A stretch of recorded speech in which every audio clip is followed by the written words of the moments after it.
د افغانستان ملي راډیو ټلویزیون ډیرو قدرمنو لیدونکو زموږ سلامونه او نیکې هیلې ومنئ. د ولایتي خپرونو په لړ کې درته د ازل د کونړ ولایت ترکاڼانو د لاس په خوارۍ جوړ شوي محصولات درپېژنو چې د هیواد سربیرۍ په بهر کې هم مینوال او پیرودونکي شته. د لرګي صنعت له اوږدې مودې راپدې خوا د کونړ او نورستان په غرنیو سیمو کې کارول کیږي. په دې وروستیو کې دغه صنعت د کونړ په ډیرو سیمو کې وده کړې ده.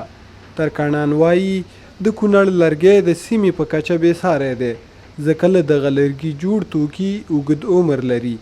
د دوی په خبره د دغه کار یوه ښېګڼه دا ده چې د تازه ځنګل د وهلو خطر پکې نشته او د ځنګله له ضایع شویو لرګو دغه محصولات لاسته راوړي. زما نوم حاجي یاور دی، د بارکنډۍ اوسېدونکی یم. نن سبا په کنډګل کې په دوکان لرم. دا موږ دا میوه دانۍ، ډبل بیټې، دا پتنوسونه، قندانۍ، دا جیکونه، دا سامان موږ خرڅوو. د دې نه ډېر مینهوال راځي، د دغه نه پلتۍ نه، خوست نه، ننګرهار نه، کابل نه، ګردیز نه، دې ځایونو نه راځي. دا داسې لرګو نه موږ جوړوو چې نور لرګي د ځنګل نه اوس نه وال کېږي چې راشي. هغه خوسا لرګي پراته دي، هغې لرګو نه بس دا یو څنډه ترې واړته او دې نه دا جوړ کړو. بس دا دغه کو رنګ کو چولی مولی او طرف ماشین له ورکو پاکي کو صفای کو بس به دی په خلکو خرڅ کولو او نو ځنګل منګل نه وال. د کونړ نختر چې لرګی غختله او د ډیر وخت لپاره ترې استفاده کېدای شي اوس ترې جوړ شویو بیلابیلو زینتي توکو په بازار کې د چینایي او نورو ټیټ کیفیت لرونکو هغو ځای نیولی.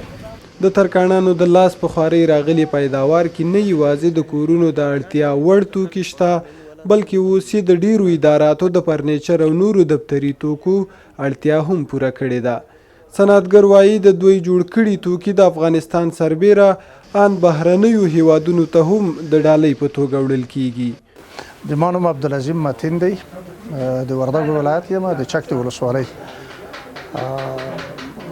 دلته راغلی یم کونړ ته، د برکنډۍ بازار ته. په دې کې شک نشته دی، دا ډېر ښایسته ډیزاین باندې جوړ شوي دي او زموږ د خپل وطن لرګی دی. یو علت خو یې دا دی چې زما د خپل وطن تولید دی چې زه ډېر ورته خوشحاله کېږم ځکه زموږ د وطن ولس ډېر غریب دی. دغه یوه عایداتي منبع ده د دې دپاره او بل په ضمن کې ښایسته شی دی، ډېر په ښه ډیزاین باندې جوړ شوی، ډېر ښایسته شی دی. نوم مې باز احمد څوکیوال. دلته موږ هر رنګه شی لرو. دا د کونړ خپل د نختر د لرګي وسایل دي. ساعتونه راشته، څمڅۍ شته، کاسې راسته شته دي، چوکیګانې شته. مخکې یوازې شدار او دروازې بدونه جوړېدلې.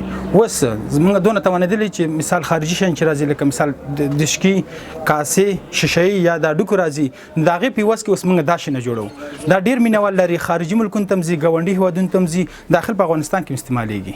کونړ ولایت کې د کرنې ریاست مسؤلین وایي د لرګي صنعت ډیرو خلکو ته د کار زمینه برابره کړي او هڅه کوي چې دغه کار لا پسې وغوړوي.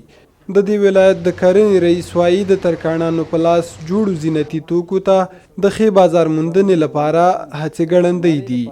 او د کونړ لرګی چې دی دا ډیر پوخ او ډیر خوندور لرګی دی، د نورې دنیا د لرګي نه دا ډیر ښه دی. نو د من کوشش هم دا دی چې بازار ورته برابر کو او لار ورته برابر کو او د کونړ نه بهر وباسو او چې ټول خلک د دې نه خوند او مزه واخلي. د دې فایده دا ده چې دا د دې وطن سرمایه ده او د وطن سرمایه چې چیرې وي هغه فایده یې دلته خپله بیرته دې وطن ته ده او که د بل ملک نه را انتقال شي هغه فایده هغه بل ملک کېږي او د موږ په ملک باندې صرف یې خرڅېږي.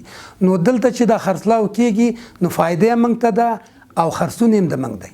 د کرنې ریاست د معلوماتو له مخې د اسلامي امارت له راتګ سره سم کونړ کې د ځنګل ساتنې لپاره د شنې قطعې له رامنځته کېدو وروسته په غیر قانوني بڼه د ځنګل وهنې او لرګیو د قاچاق مخه نیول شوي.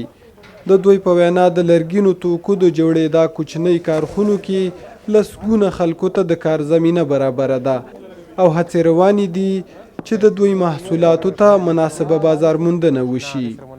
زموږ دا خپرونه همدومره وه، تر بلې او بیا ښې چارې.